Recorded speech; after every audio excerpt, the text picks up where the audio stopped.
ಪ್ರಾರ್ಥನೆಯಲ್ಲಿ ಬೆಂಕಿಯನ್ನು ತರಿಸಿದ್ದಾರೆ, ప్రార్థన చేసి అగ్నిని కురిపించిన వాళ్ళు ఉన్నారు, ಪ್ರಾರ್ಥನೆಯಿಂದ ಮನ್ನವನ್ನು ಸುರಿಸಿದ್ದಾರೆ, ప్రార్థన చేసి మన్నా కురిసిన సంగతులు ఉన్నాయి, ಪ್ರಾರ್ಥನೆಯಿಂದ ನೀರನ್ನ ಬರಮಾಡಿದ್ದಾರೆ, ప్రార్థన యందు నీరు వచ్చిన దినాలు ఉన్నాయి, ಪ್ರಾರ್ಥನೆಯಿಂದ ಸತ್ತು ಹೋಗಿರನ್ನ ಎಬ್ಬಿಸಿದ್ದಾರೆ, ప్రార్థన ద్వారా చనిపోయిన వాళ్ళు లేచారు. ಈ ರೀತಿ ಅನೇಕ ಪ್ರಾರ್ಥನೆಗಳಿದ್ದಾವೆ. ఇంకా అనేక రకమైన ప్రార్థనలు ఉన్నాయి. ಆದ್ರೆ ಇವತ್ತು ವ್ಯತ್ಯಾಸವಾಗಿ అది ఈ రోజు వ్యత్యాసం ఏంటంటే ಪ್ರಾರ್ಥನೆ, ಸಣ್ಣ ಸಣ್ಣ ಪ್ರಾರ್ಥನೆಗಳ ಬಗ್ಗೆ ನಾವು ಧ್ಯಾನ ಮಾಡಿಕೊಳ್ಳೋಣ. చిన్న చిన్న ప్రార్థనల గురించి మనం మాట్లాడుకుందాం. ಬೈಬಲ್ ಅಲ್ಲಿ ಕೆಲವು ಪ್ರಾರ್ಥನೆಗಳನ್ನ ಮಾತ್ರ ನಾನು ಹೈಲೈಟ್ ಮಾಡಕ್ ಇಷ್ಟಪಡ್ತೇನೆ. పరిశుద్ధ గ్రంథం నుంచి కొన్ని ప్రార్థనల గురించి మనం చూద్దాం.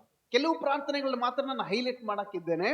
కొన్ని ప్రార్థనలు మాత్రమే నేను హైలైట్ చేద్దాం అనుకుంటున్నాను. సో ఆ ಪ್ರಾರ್ಥನೆಗಳು ಏನು ಅಂತಂದ್ರೆ, కాబట్టి ఆ ప్రార్థనలు ఏంటంటే బైబిల్లో ಇವರು ಬಹಳ ಚಿಕ್ಕದಾದಂತ ಪ್ರಾರ್ಥನೆ ಮಾಡಿದ್ದಾರೆ.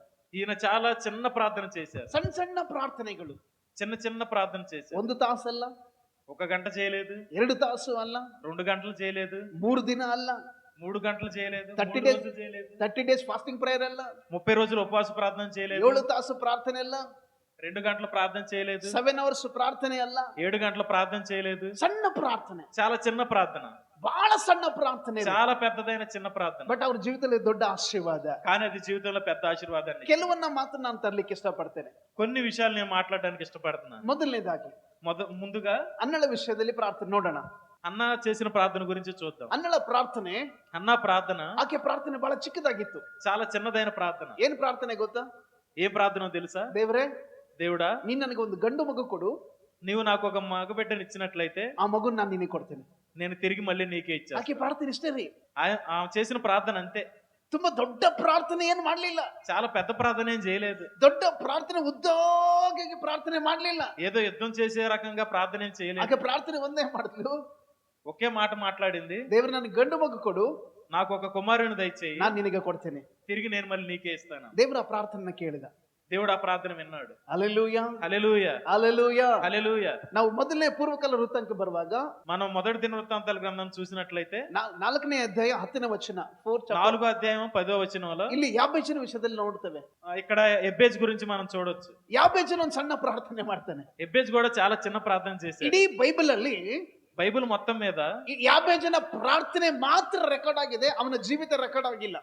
ఎబ్బేజ్ చేసిన ప్రార్థన మాత్రమే పరిగణింపబడింది, జీవితం మొత్తం ఏమీ లేదు. ಅವನು ಯಾರು, ಆತನ ತಂದೆ ತಾಯಿ ಏನ್ ಹೆಸರು ಏನೂ ಇಲ್ಲ, అతను ఎవరో అతని తల్లిదండ్రులు ఎవరో ఏమీ తెలియదు. ಬಟ್ ಆದ್ರೆ ಆತನ ಪ್ರಾರ್ಥನೆ ಮಾತ್ರ ಬೈಬಲ್ ಅಲ್ಲಿ ಬರೆದಿದೆ. కానీ అతని ప్రార్థన మాత్రం బైబిల్లో ఉంది. ಏನು ಪ್ರಾರ್ಥನೆ? ఏం ప్రార్థన? ದೇವರೇ ನನ್ನನ್ನು ಆಶೀರ್ವದಿಸು, దేవుడా నన్ను ఆశీర్వదించు, ನನ್ನ ಗುಡಾರಗಳನ್ನ ವಿಸ್ತರಿಸು, నా నివాస స్థలాలని విస్తారంగా చెయ్యి, ನಿನ್ನ ಕೈ ನನಗೆ ಸಹಾಯವಾಗ್ಲಿ, నీ చేతితో నాకు సహాయం చెయ్యి, ನಾನು ಪಾಪ ಮಾಡದಂತೆ ನನ್ನ ತಡಿ ಅಂತ ಪ್ರಾರ್ಥನೆ ಮಾಡ್ತಾನೆ. నేను పాపం చేయకుండా నన్ను కాపాడు. ದೇವರು ಅವನ ಪ್ರಾರ್ಥನೆಯನ್ನು ಕೇಳಿದನು. దేవుడు ఎబ్బేజు ప్రార్థన ఆలకించాడు. ದೇವರು ಯಾಬೇಚನ ಪ್ರಾರ್ಥನೆಯನ್ನು ಸ್ವೀಕಾರ ಮಾಡಿದನಂತ ವಾಕ್ಯ. దేవుడు ఎబ్బేజు ప్రార్థన స్వీకరించాడు. ದೇವರು ಯಾಬೇಚನ ಪ್ರಾರ್ಥನೆಯನ್ನು ದೇವರು ಅಂಗೀಕಾರ ಮಾಡಿದನಂತ ವಾಕ್ಯ ಹೇಳ್ತದೆ. దేవుడు ఎబ్బేజు ప్రార్థనని అంగీకరించాడు. ಅವನ ಪ್ರಾರ್ಥನೆಗೆ ದೇವರು ಉತ್ತರ ಕೊಡ್ತಾ ಇದ್ದಾನೆ. దేవుడు అతని ప్రార్థనకి ప్రత్యుత్తరం కూడా ఇచ్చాడు. యాబేజన అర్థ, ఎబ్బేజ్ అంటే అర్థం, ಅವನ ತಾಯಿ యాబేజన ಹುಟ್ಟಿದಾಗ అతని తల్లి ఎబ్బేజును కనిన తర్వాత ఆ యాబేజన ఇంత ಹೆಸರು ಯಾಕೆ ಇಡ್ತಾಳಂದ್ರೆ, ఎబ్బేజ్ అనే పేరు ఎందుకు పెట్టిందంటే, యాబేజన ಹುಟ್ಟುವಾಗ ఎబ్బేజు పుట్టే సమయంలో ಅವನ ತಾಯಿಗೆ, అతని తల్లికి ಇವನು ಬಹಳ ವೇದನೆಯಿಂದ ಹುಟ್ಟಿದನಂತೆ. చాలా వేదనకరమైన పుట్టుకతో అతను వచ్చాడు. సో ವೇದನೆಯಿಂದ ಬಂದಿರುವಂತ ಈ ಮಗುವನ್ನ ನೋಡಿ, కాబట్టి వేదంతో వచ్చిన అతన్ని ಅವನ ತಾಯಿ, అతని తల్లి ಅವನಿಗೆ ಯಾಬೇಜ್ ಅಂತ ಹೆಸರು ಇಡ್ತಾಳೆ. అతనికి ఎబ్బేజ్ అని పేరు పెట్టింది. సో ಜನರು ಅವನ್ನೆಲ್ಲ ಯಾಬೇಜ್ ಅಂತ ಕರೆಯುವಾಗ అప్పుడు జనాలందరూ అతన్ని ఎబ్బేజ్ అని పిలిచినప్పుడు ಅವ್ರಿಗೆ ಏನ್ ಅರ್ಥ ಆಗ್ತಾ ಇತ್ತು? అప్పుడు అతనికి ఏమర్థమైంది? ಇವನು ಅವನ ತಾಯಿಗೆ ವೇದನೆಯನ್ನು ಕೊಟ್ಟಿದ್ದಾನೆ, అతను అతని తల్లికి చాలా వేదన ఇచ్చాడు, ವೇದನೆಯನ್ನು ಕೊಟ್ಟಿದ್ದಾನೆ, చాలా వేదన ఇచ్చాడు. హల్లెలూయా, హల్లెలూయా, హల్లెలూయా. సో యాబేజన్ ಅಂದ್ರೆ ఎబ్బేజ్ అంటే ವೇದನೆ, వేదన. ಈಗ ఇప్పుడు యాబేజన్ ಅವನ ಹೆಸರನ್ನ ನೆನಪು ಮಾಡಿಕೊಂಡಾಗಲೆಲ್ಲ ఎబ్బేజ్ అనే పేరును మనం జ్ఞాపకం చేసుకున్నప్పుడు ಹೃದಯದಲ್ಲಿ ಅವನಿಗೆ ನೋವು ಉಂಟಾಗ್ತಾ ಇದೆ. అతనికి హృదయంలో నవ్వు వచ్చింది. ಯಾಕೆಂದ್ರೆ, ఎందుకంటే ಎಂತ ಹೆಸರು ತಾಯಿ ಇಟ್ಟಿದ್ದಾಳೆ ಅವನಿಗೆ, ఎలాంటి పేరు అతనికి పెట్టింది. ನನ್ನ ತಾಯಿ ನನಗೆ ವೇದನೆ ಅಂತ ಹೆಸರಿಟ್ಟಿದ್ದಾಳಲ್ಲ, నా తల్లి వేదన అని పేరు పెట్టింది. ಅಂದ್ರೆ ನನ್ನಿಂದ ವೇದನೆ ಉಂಟಾಗಿದೆನಾ, అంటే నాలో వేదన ఉందానా, ಆ ವೇದನೆ ಎಲ್ಲ ತೆಗೆದಾಕೋರು ಯಾರು? ఆ వేదనంతా తీసేసేది ఎవరు? ఆ వేదನೆಯಿಂದ ನನಗೆ ಬಿಡುಗಡೆ ಕೊಡೋದು ಯಾರು? ఆ వేదన నుంచి నాకు విడుదల కలుగు చేసేది ఎవరు? ఆ వేదನೆಯಿಂದ ನನ್ನ ಜೀವಿತದಲ್ಲಿ ಆಶೀರ್ವಾದ ತರೋದು ಯಾರು? ఆ వేదన తీసేసి నా జీవితంలో ఆశీర్వదించేది ఎవరు? ಅಲ್ಲಿ ಬೈಬಲ್ ವಚನ ಹೇಳ್ತದೆ, అప్పుడు బైబిల్ వచనం చెబుతుంది, ಯಾಬೇಜನು ఎబ్బేజు ಇಸ್ರಾಯೇಲ್ ದೇವರಾದ ಯೆಹೋವನಿಗೆ ಮೊರೆ ಇಟ್ಟನು ಅಂತ ವಾಕ್ಯ ಹೇಳ್ತದೆ. ఇశ్రాయేలు దేవుడైన యెహోవాకి మొరపెట్టాడని చెబుతుంది. ಇಸ್ರಾಯೇಲ್ ದೇವರಾದ ಯೆಹೋವನಿಗೆ ಪ್ರಾರ್ಥನೆ ಮಾಡಿದನಂತ ವಾಕ್ಯ ఇశ్రాయేలు ಹೇಳ್ತದೆ. దేవుడైన యెహోవాకి ప్రార్థన చేశాడని చెబుతుంది. ಇಸ್ರಾಯೇಲಿನ ದೇವರು ಯಾಬೇಜನ ಪ್ರಾರ್ಥನೆ ಕೇಳಿದ. ఇశ్రాయేలు దేవుడు ఎబ్బేజు ప్రార్థన ఆలకించాడు. ಸಣ್ಣ ಪ್ರಾರ್ಥನೆ, చాలా చిన్న ప్రార్థన, ಆದ್ರೆ ದೊಡ್ಡ ಆಶೀರ್ವಾದ. కానీ పెద్ద ఆశీర్వాదం పొందింది. ಅನ್ನಳು ಸಣ್ಣ ಪ್ರಾರ್ಥನೆ ಮಾಡಿದಳು, అన్న చాలా చిన్న ప్రార్థన ಬಟ್ చేసింది, ದೊಡ್ಡ ಆಶೀರ್ವಾದವನ್ನ ಕಂಡಳು. కానీ పెద్ద ఆశీర్వాదాన్ని పొందింది. ಯಾಬೇಜನು ಚಿಕ್ಕ ಪ್ರಾರ್ಥನೆ ಮಾಡಿದ, ఎబ్బేజు చాలా చిన్న ప్రార్థన చేశాడు, ದೊಡ್ಡ ಆಶೀರ್ವಾದವನ್ನ ತಂದ. కానీ పెద్ద ఆశీర్వాదం పొందుకున్నాడు. ಮೂರನೇ ಒಂದು ಸಣ್ಣ ಪ್ರಾರ್ಥನೆ ನಾವು ನೋಡೋಣ. మూడో చిన్న ప్రార్థన మనం చూద్దాం. ನಾವು ಇನ್ನೂ ಅನೇಕ ಪ್ರಾರ್ಥನೆಗಳಿದ್ದಾವೆ ಹಳೆ ಒಡಂಬಡಿಕೆಯಲ್ಲಿ, పాత నిబంధన గ్రంథంలో మనకి చాలా రకాలైన ప్రార్థనలు ఉన్నాయి. ಆದ್ರೆ ಎರಡು ಮಾತ್ರ ನಾನು ನಿಮ್ಗೆ ಹೇಳಿದ್ದೇನೆ. అందులోంచి రెండు మాత్రమే మనం చూసాం. ಆದ್ರೆ ಹೊಸ ಒಡಂಬಡಿಕೆಯಲ್ಲಿ ಒಂದು ಸಣ್ಣ ಪ್ರಾರ್ಥನೆ ಬಗ್ಗೆ ನಾನು కొత్త ಮಾತನಾಡ್ತೇನೆ. నిబంధన నుంచి చిన్న ప్రార్థన మనం చూద్దాం. ಬೈಬಲ್ ಅಲ್ಲಿ బైబిల్లో ಇಬ್ರು ಪ್ರಾರ್ಥನೆ ಮಾಡೋದಕ್ಕೋಸ್ಕರ ದೇವಾಲಯಕ್ಕೆ ಹೋಗ್ತಾ ಇದ್ದಾರೆ. ఇద్దరు ప్రార్థన చేయడానికి దేవుని ఆలయానికి వెళ్ళారు. ಸುಂಕದವನು ಮತ್ತು ಪರಿಸಾಯದವನು. వారిలో సుంకరుడు, రెండోది పరిసయుడు. ಪರಿಸಾಯನು ಇಬ್ರು ಪ್ರಾರ್ಥನೆ ಮಾಡಕ್ ಹೋಗ್ತಾ ಇದ್ದಾರೆ. పరిసయుడు, సుంకరు ఇద్దరు ప్రార్థన చేయడానికి వెళ్ళారు. ಸೊ ಇವರಿಬ್ಬರ ಒಂದು ಆಲೋಚನೆ ಬಹಳ ಚೆನ್ನಾಗಿದೆ. కానీ వాళ్ళిద్దరిలో ఆలోచన ఒకటి మంచిది. ಏನು ಪ್ರಾರ್ಥನೆ ಮಾಡ್ಬೇಕನ್ನೋದು, ఏ రకంగా ప్రార్థన చేయాలని, ಪ್ರಾರ್ಥನೆ ಮಾಡ್ಬೇಕನ್ನುವಂತ ಯೋಚನೆ ಬಹಳ ಚೆನ್ನಾಗಿದೆ. ప్రార్థన చేయాలన్న ఆలోచనే మంచిది. ಆಮೇಲೆ ಅವ್ರು ಆರಿಸಿಕೊಂಡಂತ ಜಾಗನೂ ಚೆನ್ನಾಗಿದೆ. వాళ్ళు ప్రార్థన చేయాలనుకున్న స్థలం కూడా మంచిది. ಯಾವ ಸ್ಥಳ ಅದು? ఏ స్థలం అది? ದೇವರ ಆಲಯ. దేవుని ఆలయం. ನೋಡಿ, ದೇವರ ಆಲಯದಲ್ಲಿ చూడండి, దేవుని ఆలయంలో ఇద్దరు ಪ್ರಾರ್ಥನೆ ಮಾಡ್ಬೇಕಂತ ಹೋಗ್ತಾ ಇದ್ದಾರೆ. ప్రార్థన చేయడానికి వెళ్ళారు. హల్లెలూయా, హల్లెలూయా. బైబిల్ వచన ಹೇಳ್ತದೆ, బైబిల్ వచనం చెబుతుంది, ಎಲ್ಲಿ ఎక్కడ ఇద్దరు ಒಂದೇ ಮನಸ್ಸಿಂದ ಪ್ರಾರ್ಥನೆ ಮಾಡ್ತಾರೋ ఒకే మనసుతో ప్రార్థన ಅವರ చేస్తారు. ಪ್ರಾರ್ಥನೆ ಲಾಲಿಸಲ್ಪಡ್ತದೆ ఆ ప్రార్థన దేవుడు అంగీకరిస్తాడు ಅಂತ ವಾಕ್ಯ ಇದೆ. అని వాక్యం ಸೊ చెబుతుంది. ಇಲ್ಲಿ ಇಬ್ಬರು ಪ್ರಾರ್ಥನೆ ಮಾಡಕ್ ಹೋಗ್ತಾ ಇದ್ದಾರೆ. కాబట్టి ఇప్పుడే ఇద్దరు ప్రార్థన చేయడానికి వెళ్ళారు. ಇಬ್ಬರು ದೇವರ ಆಲಯಕ್ಕೆ ಹೋಗ್ತಾ ಇದ್ದಾರೆ. ఇద్దరు దేవుని ఆలయానికి వెళ్తున్నారు. ಇಬ್ಬರು ದೇವರ ಆಲಯದಲ್ಲೇ ಪ್ರಾರ್ಥನೆ ಮಾಡ್ತಾ ಇದ್ದಾರೆ. ఇద్దరు దేవుని ఆలయంలోనే ప్రార్థన ಇಬ್ಬರು చేస్తారు. ಒಂದೇ ದೇವರಿಗೆ ಪ್ರಾರ್ಥನೆ ಮಾಡ್ತಾ ಇದ್ದಾರೆ. ఇద్దరు ఒకే దేవుడికి ప్రార్థన చేస్తారు. ಆದ್ರೆ ಅವರ ಪ್ರಾರ್ಥನೆಗಳು ವ್ಯತ್ಯಾಸವಾಗಿತ್ತು. కానీ వాళ్ళిద్దరు ప్రార్థనలో వ్యత్యాసం ఉంది. ಏನು? ఏంటి? ಪರಿಸಾಯನ ಪ್ರಾರ್ಥನೆ, పరిసయుడు ಅವನ ನೀತಿಯನ್ನು ತೋರಿಸುತ್ತಾ ಪ್ರಾರ್ಥನೆ ಮಾಡ್ತಾ ಇದ್ದಾನೆ. తాను నీతిమంతుడని చూపించుకోవడానికి ప్రార్థన చేస్తున్నాడు. ದೊಡ್ಡದಾಗಿ ಪ್ರಾರ್ಥನೆ ಮಾಡ್ತಾ ಇದ್ದಾನೆ. చాలా పెద్ద ప్రార్థన చేస్తున్నాడు. ಏನು ಪ್ರಾರ್ಥನೆ? ದೇವರೇ, ನಾನು ಅಂತವನು ಇಂಥವನು, ಆಗ ಮಾಡ್ತೀನಿ, ಈಗ ಮಾಡ್ತೀನಿ, ಈಗ ಕೊಡ್ತೀನಿ, ಹಾಗೆ ಕೊಡ್ತೀನಿ ಅಂತ ಪ್ರಾರ್ಥನೆ ಮಾಡ್ತಾ ಇದ್ದಾನೆ. ఏం ప్రార్థన అది? నేను అలాంటి వాడిని, ఇలాంటి వాడిని, నేను అంత చేశాను, ఎంత చేశాను, అది ఇదని. ಆ ರೀತಿ ಎಲ್ಲ ದೊಡ್ಡದಾಗಿ ಪ್ರಾರ್ಥನೆ ಮಾಡ್ತಾನೆ. ఆ రకంగా ప్రార్థన చేస్తున్నాడు. ಕೊನೆಯದಾಗಿ చివరిగా ಒಂದು ಮಾತು ಹೇಳ್ತಾನೆ.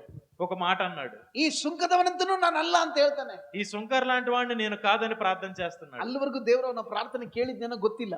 అప్పటి వరకు దేవుడు అతని ప్రార్థన ఆలకించాడో లేదో తెలియదు. ಇದೊಂದು ಮಾತು ಹೇಳಿದ ಮೇಲೆ ఈ మాట చెప్పంగానే ಅವನ ಪ್ರಾರ್ಥನೆ ಡಿಸ್ಕನೆಕ್ಟ್ ಆಗ್ಬಿಡ್ತು. అతని ప్రార్థన స్వీకరించబడలేదు. ಯಾಕೆ ಅಂದ್ರೆ, ఎందుకంటే ಇನ್ನೊಬ್ಬರನ್ನ ತೋರಿಸಿ ಹೇಳ್ತೀನಿ, ನಾನು ಅಂತವನಲ್ಲ, ఇంకొకరిని చూపించి నేను అలాంటి వాళ్ళని కాదు అన్నాడు. ಈಗ ಅನೇಕ ಪ್ರಾರ್ಥನೆಗಳಿದ್ದಾವೆ, ఇంకా అనేక రకమైన ప్రార్థనలు ఉన్నాయి, ಅನೇಕ ತರವಾದ ಪ್ರಾರ್ಥನೆಗಳಿದ್ದಾವೆ. అనేక రకమైన ప్రార్థనలు ఉన్నాయి. ಆದ್ರೆ ಇಲ್ಲಿ అక్కడ ಬಹಳ ಚಿಕ್ಕದಾಗಿ ಪ್ರಾರ್ಥನೆ ಒಬ್ಬ ವ್ಯಕ್ತಿ ಮಾಡ್ತಾನೆ. చాలా చిన్న ప్రార్థన ఒక వ్యక్తి చేస్తున్నాడు. ಆ ಸುಂಕದವನು ಏನು ಪ್ರಾರ್ಥನೆ ಮಾಡ್ತಾನೆ? ఆ సుంకర్ ఏమని ప్రార్థన చేస్తున్నాడు? ದೇವರೇ, ಪಾಪಿಯಾದ ನನ್ನನ್ನ ಕರುಣಿಸು. దేవుడా, పాపినైన నన్ను కరుణించు. ದೇವರೇ, ಪಾಪಿಯಾದ ನನ್ನನ್ನ ಕರುಣಿಸು. దేవుడా, పాపినైన నన్ను కరుణించు. ಅಲ್ಲಿ ಬೈಬಲ್ ವಚನ ಹೇಳ್ತದೆ, అక్కడ బైబిల్ వచనం చెబుతుంది, ಅವನ ಸಣ್ಣ ಪ್ರಾರ್ಥನೆ అతను చేసిన చాలా చిన్న ప్రార్థన ಅವನನ್ನ ನೀತಿವಂತನನ್ನಾಗಿ ಮಾಡುತ್ತೆ ಅಂತ ವಾಕ್ಯ ಹೇಳ್ತದೆ. అతను నీతిమంతుడిగా చేసిందని వాక్యం చెబుతుంది. ದೇವರು ಅವನನ್ನ ನೀತಿವಂತನೇ ಅಂತ ಎಣಿಸಿದನು ಅಂತ ವಾಕ್ಯ ಹೇಳ್ತದೆ. దేవుడు అతన్ని నీతిమంతుడిగా తీర్చిదిద్దాడని చెబుతుంది. ಹಾಗಾದ್ರೆ ಸಣ್ಣ ಪ್ರಾರ್ಥನೆ అక్కడ చేసిన చాలా చిన్న ప్రార్థన ಅವನ ಅನೀತಿನೆಲ್ಲ ತೊಲಗಿಸಿಬಿಡ್ತು. అతని అనీతిని మొత్తం తీసేసింది. ಸಣ್ಣ ಪ್ರಾರ್ಥನೆ చిన్న ప్రార్థన ಅವನ ನೀತಿವಂತನನ್ನಾಗಿ ಮಾಡಿತು. అతన్ని నీతిమంతుడిని చేసింది. ಸಣ್ಣ ಪ್ರಾರ್ಥನೆ చిన్న ప్రార్థన ದೇವಾಲಯದಲ್ಲಿ దేవాలయంలో ದೇವರ ಆಶೀರ್ವಾದಕ್ಕೆ ಆತನ ಗುರಿಯಾದನು ಪ್ರಿಯರೇ. దేవుని ఆశీర్వాదం పొందుకోవడానికి సహాయం చేసింది. ಅದೇ ಸ್ಥಳದಲ್ಲಿ అదే స్థలంలో ಅದೇ ದೇವರಿಗೆ ఆ దేవుడికి ಇನ್ನೊಬ್ರು ಪ್ರಾರ್ಥನೆ ಮಾಡಿದ್ದಾರೆ. ఇంకొతను కూడా ప్రార్థన చేశాడు. ತುಂಬಾ ಉದ್ದವಾಗಿ ಪ್ರಾರ್ಥನೆ ಮಾಡಿದ್ದಾನೆ. చాలా పెద్ద ప్రార్థన చేశాడు. ಪ್ರಾರ್ಥನೆ ಅಂಗೀಕಾರ ಆಗಿಲ್ಲ. ప్రార్థన దేవుడికి అంగీకారంగా లేదు. హల్లెలూయా. హల్లెలూయా. ಪ್ರೀತಿ ದೇವ ಜನರೇ, ప్రియమైన దైవజనులారా, ಬೈಬಲ್ ಅಲ್ಲಿ ಸಣ್ಣ ಸಣ್ಣ ಪ್ರಾರ್ಥನೆಗಳು ಮಾಡಿ ದೊಡ್ಡ ದೊಡ್ಡ ಕಾರ್ಯಗಳನ್ನ ಮಾಡಿದ್ದಾರೆ. బైబిల్లో చాలా మంది చిన్న చిన్న ప్రార్థనలు చేసి పెద్ద పెద్ద ఆశీర్వాదాలు పొందుకున్న వాళ్ళు ఉన్నారు. ಹಾಗಂತೇನೆ ನಾನು ಸಣ್ಣ ಸಣ್ಣ ಪ್ರಾರ್ಥನೆ ಮಾಡ್ರಿ ಅಂತ ನಿಮ್ಗೆ ಹೇಳಲ್ಲ. అలాగని నేను మీకు చిన్న చిన్న ప్రార్థనలు చేయమని చెప్పట్లేదు. 1 ತಾಸು ಪ್ರಾರ್ಥನೆ ಮಾಡ್ತೀಯಾ ಮಾಡು, 1 గంట ప్రార్థన చేస్తావా చేయండి. 2 ತಾಸು ಪ್ರಾರ್ಥನೆ ಮಾಡ್ತೀಯಾ ಮಾಡು, 2 గంటలు ప్రార్థన చేస్తారా చేయండి. 30 ದಿನ ಫಾಸ್ಟಿಂಗ್ ಪ್ರೇಯರ್ ಮಾಡ್ತೀಯಾ ಮಾಡು, 30 దినాలు ఉపవాస ప్రార్థన చేస్తారా చేయండి. 40 ದಿನ ಫಾಸ್ಟಿಂಗ್ ಪ್ರಾರ್ಥನೆ ಮಾಡ್ತೀಯಾ ಮಾಡು, 40 దినాలు ఉపవాస ప్రార్థన చేస్తారా చేయండి. 24 ತಾಸು ಪ್ರಾರ್ಥನೆ ಮಾಡ್ಬೇಕಂತ ಬಯಸ್ತೀಯಾ ಮಾಡು, 24 గంటలు కూడా నేను ప్రార్థన చేయగలను అంటారా చేయండి. 7 hours ಪ್ರಾರ್ಥನೆ ಮಾಡ್ಬೇಕಾ ಮಾಡು. 7 గంటలు మాత్రం నేను చేయగలను అంటారా చేయండి. ಆದ್ರೆ ಒಂದು ಮಾತ್ರ ಸತ್ಯ ನಾನು ನಿಮ್ಗೆ ಹೇಳ್ತೇನೆ, కానీ ఒక నిజం మిమ్మల్ని చెప్పాలనుకుంటున్నాను. ನೀನು ಯಾವ ಪ್ರಾರ್ಥನೆ ಮಾಡ್ತೀಯೋ ಇಂಪಾರ್ಟೆಂಟ್ ಅಲ್ಲ, నువ్వు ఏం ప్రార్థన చేస్తున్నావో అది ముఖ్యం కాదు. ಅದು ಒಂದು ಸತ್ಯವನ್ನ ಚೆನ್ನಾಗಿ ತಿಳ್ಕೋ, ఒక నిజాన్ని తెలుసుకో. ನಿನ್ನ ಪ್ರಾರ್ಥನೆ ನಿನ್ನನ್ನ ಬದಲಾಯಿಸಲಿಕ್ಕೆ ಶಕ್ತಿ ಉಳ್ಳದ್ದು. నీ ప్రార్థన నిన్ను వినిపించడానికి శక్తి కలిగింది. ಪ್ರಾರ್ಥನೆ ಬಲವನ್ನ ಕಾರ್ಯವನ್ನ ಮಾಡುವಂತದ್ದು. ప్రార్థన బలమైన కార్యం చేయడానికి సిద్ధంగా ఉంటుంది. ಪ್ರಾರ್ಥನೆ ಎಲ್ಲವನ್ನ ಸಾಧಿಸುವಂತದ್ದಾಗಿದೆ. ప్రార్థనతో అన్ని సాధించవచ్చు. ನಿನ್ನ ಜೀವಿತದಲ್ಲಿ, నీ జీవితంలో ನಿನ್ನ ಪ್ರಾರ್ಥನೆ ಬಹಳ ಬಹಳ ಪ್ರಾಮುಖ್ಯವಾದ ಪ್ರೇರಣೆ. ప్రార్థన చాలా ప్రాముఖ్యమైనది. ನಾವು ನೋಡಿದ 3 ವ್ಯಕ್ತಿಗಳು ಸಣ್ಣ ಸಣ್ಣ ಪ್ರಾರ್ಥನೆ ಮಾಡಿದ್ರು. మనం చూసిన 3 వ్యక్తులు చిన్న చిన్న ప్రార్థనలు చేశారు. ಅನ್ನಳು ಸಣ್ಣ ಪ್ರಾರ್ಥನೆ ಮಾಡಿದ್ಲು, అన్న చిన్న ప్రార్థన చేసింది. ఇడీ ఇశ్రాయేల్ ಜನರಿಗೆ ಒಬ್ಬ ಪ್ರವಾದಿಯನ್ನ ತೆಗೆದುಕೊಂಡು ಬಂದ್ಲು. కానీ ఇశ్రాయేల్ ప్రజలకు ఒక ప్రవక్తన ఇచ్చింది. యాబేజను సಣ್ಣ ಪ್ರಾರ್ಥನೆ ಮಾಡ್ದ, ఎబ్బే చాలా చిన్న ప్రార్థన చేశాడు. ಅವರ ಅಣ್ಣ ತಮ್ಮಂದಿರ ಮಧ್ಯದಲ್ಲಿ ಅವನು ಎಷ್ಟೇ ಘನವಂತನಾಗಿದ್ರು ದೇವರ ಆಶೀರ್ವಾದ ಹೊಂದಿಕೊಂಡ. అతని అన్నదమ్ముల మధ్యలో అతన్ని చాలా ఆశీర్వాదంగా తీర్చిదిద్దాడు. ಇಲ್ಲಿ ಸುಂಕದವನು ಪ್ರಾರ್ಥನೆ ಮಾಡ್ತಾನೆ, ಸಣ್ಣ ಪ್ರಾರ್ಥನೆ ಮಾಡ್ತಾನೆ. ఇక్కడ సుంకరి కూడా చిన్న ప్రార్థన చేశాడు. ಅನೀತಿವಂತನಂತ ಹೇಳ್ತಾ ಇದ್ರು ಜನರು. జనులు అతన్ని అనీతిమంతుడు అన్నారు, ಸುಳ್ಳು ಅಂತ ಹೇಳ್ತಾ ಇದ್ರು, అబద్ధం అని అన్నారు, మోసదవనంత ఇದ್ರು, మోసకారని అన్నారు, ಬೇರೆ ಬೇರೆ ಎಲ್ಲಾ ಪಟ್ಟಿಗಳನ್ನ ಕಟ್ತಾ ಇದ್ರು, వేరే వేరే పేర్లన్నీ అతనికి పెట్టారు. ಆದ್ರೆ ಪ್ರಾರ್ಥನೆ కానీ ప్రార్థన ಅವನನ್ನ ನೀತಿವಂತನಾಗಿ ಮಾಡ್ಬಿಡ್ತು. అతన్ని నీతిమంతుడిగా చేసింది. హల్లెలూయా, హల్లెలూయా, హల్లెలూయా, హల్లెలూయా. ಅನೇಕ ಪ್ರಾರ್ಥನೆಗಳಿದಾವೆ ಬೈಬಲ್ ಅಲ್ಲಿ. అనేక రకమైన ప్రార్థనలు ఉన్నాయి. ಆದ್ರೆ ಇವತ್ತು 3 ಸಣ್ಣ ಪ್ರಾರ್ಥನೆಗಳ ಬಗ್ಗೆ ನಾನು ಮಾತಾಡಿದ್ದೀನಿ. అందులో మనం 3 రకాల ప్రార్థనల గురించే చూసాం. 3 ಸಣ್ಣ ಪ್ರಾರ್ಥನೆಗಳು, 3 చిన్న ప్రార్థనలు మనం చూసాం. ಹಾಗಾದ್ರೆ ಈ 3 ಸಣ್ಣ ಪ್ರಾರ್ಥನೆಗಳಿಂದ ఈ 3 చిన్న ప్రార్థనలో ನಮಗೆ ಅರ್ಥ ಆಗೋದೇನಂದ್ರೆ, మనకేం అర్థం అవ్వాలంటే ಪ್ರಾರ್ಥನೆಯಲ್ಲಿ ಶಕ್ತಿ ಇದೆ, ప్రార్థనలో శక్తి ఉంది, ಪ್ರಾರ್ಥನೆಯಲ್ಲಿ ಬಲವಿದೆ, ప్రార్థనలో బలం ఉంది, ಪ್ರಾರ್ಥನೆಯಲ್ಲಿ ಜೀವ ಇದೆ, ప్రార్థనలో జీవం ఉంది, ಪ್ರಾರ್ಥನೆಯಲ್ಲಿ ಶಕ್ತಿ ಇದೆ, ప్రార్థనలో శక్తి ఉంది, ಪ್ರಾರ್ಥನೆಯಲ್ಲಿ ಚಲನೆ ಇದೆ, ప్రార్థనలో చలనం ఉంది, ಪ್ರಾರ್ಥನೆಯಲ್ಲಿ ಕದಲಿಸುವಂತ ಶಕ್ತಿ ಇದೆ, ప్రార్థనకి కదిలించే శక్తి ఉంది. హల్లెలూయా, హల్లెలూయా. ಅದಕ್ಕೆ ಒಬ್ಬ ಭಕ್ತ ಹೀಗೆ ಹೇಳ್ತಾನೆ, అందుకే ఓ భక్తుడు అన్నాడు, ಪ್ರಾರ್ಥನೆ ನನ್ನ ಜೀವವಾಗಿದೆ.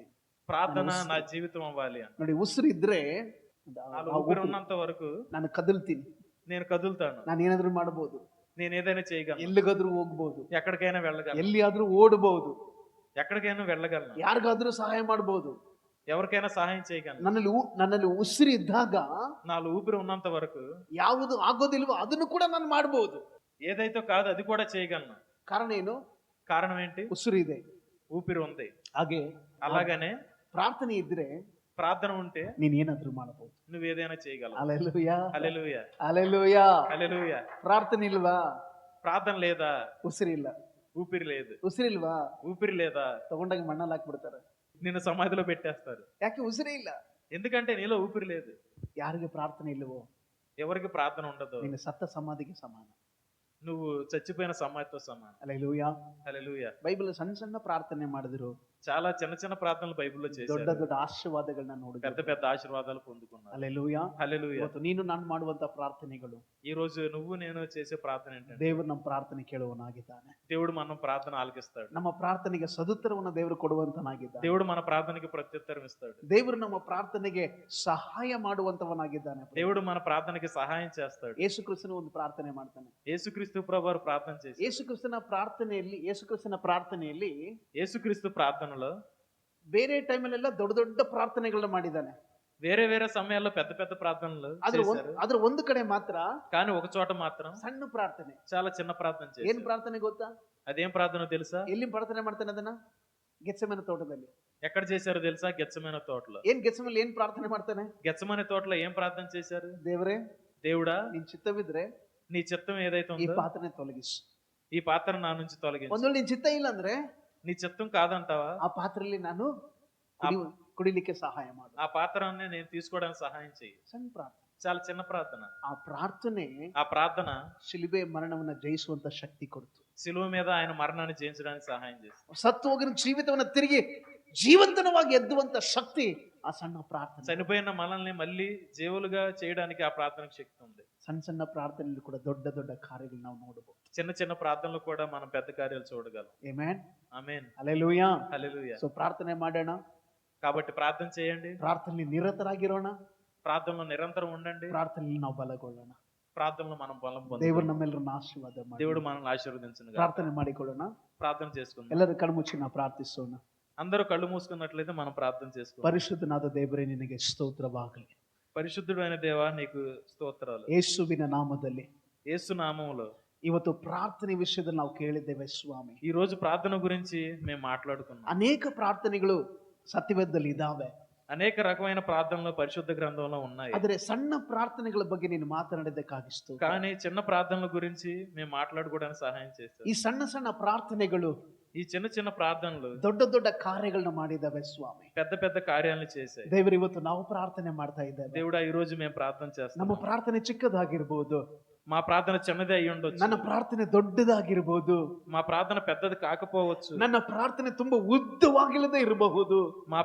మా ప్రార్థన చాలా పెద్దదైన ప్రార్థన కాకపోవచ్చు. ಆದ್ರೆ ನಮ್ಮ ಪ್ರಾರ್ಥನೆ ಕೇಳುವಂತ ನೀನಾಗಿದ್ದಕ್ಕಾಗಿ ಸ್ತೋತ್ರ. కానీ మా ప్రార్థన నువ్వు ఆలకించడానికి ఉన్నావు, అందుని బట్టి స్తోత్రం. ಇಲ್ಲಿರುವಂತ ಎಲ್ಲರೂ ಸ್ವಾಮಿ, ఇక్కడ ఉన్న వాళ్ళందరినీ ಅವರು స్వామి, ಪ್ರಾರ್ಥನೆ ಮಾಡುವಾಗ వాళ్ళు ప్రార్థన చేసే ಅವರ సమయంలో ಪ್ರಾರ್ಥನೆ ಕೇಳುವ ನೀನಾಗಿದ್ದಕ್ಕಾಗಿ ಸ್ತೋತ್ರ. వాళ్ళ ప్రార్థన ఆలకించే వాళ్ళ నీవు ఉన్నావు, అందుని బట్టి స్తోత్రం. ಕೀರ್ತನಗಾರನು ಹೇಳ್ತಾನೆ, కీర్తనకారుడు ఇలా అంటున్నాడు, ಪ್ರಾರ್ಥನೆ ಕೇಳುವಾತನೇ ప్రార్థన ఆలకించువాడు ನರರೆಲ್ಲರೂ ನಿನ್ನ ಬಳಿಗೆ ಬರುವರೆಂಬುದಾಗಿ.